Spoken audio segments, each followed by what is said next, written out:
It does not solve that problem. If Lipogel solved the problem of biofilm, you'd be brushing your teeth with it and we wouldn't have chronic infection, okay? If there was any solution on the planet for biofilm, again, we'd already be using it, okay?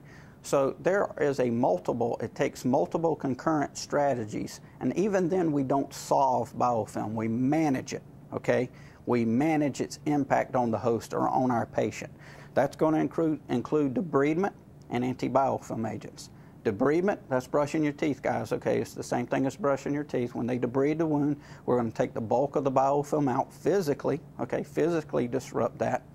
And if we put anti-biofilm agents after that, we suppress the return of biofilm. So think of it as soon as we remove that off the wound surface, the bacteria is going to go into a growth mode. It's going to try to reconstitute that surface, just like it tries to reconstitute the plaque on your teeth.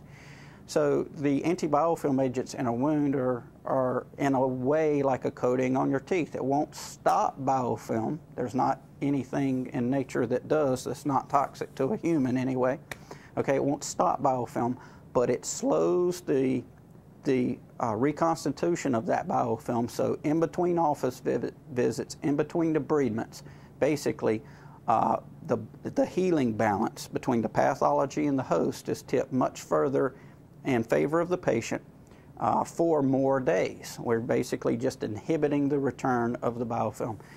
You need to think of anti-biofilm agents as a very good defensive strategy. They're not offensive. They don't go to attack bacteria. They don't operate like biocides or antibiotics. They slow the progression and inhibit the return of biofilm. And the longer we inhibit it, basically we just keep that balance. As soon as we do the debridement, we tip the balance from a bioburden standpoint way in favor of the host. As long as we inhibit that, okay, we keep it in favor of the host much longer. And that's the goal of anti-biofilm agents.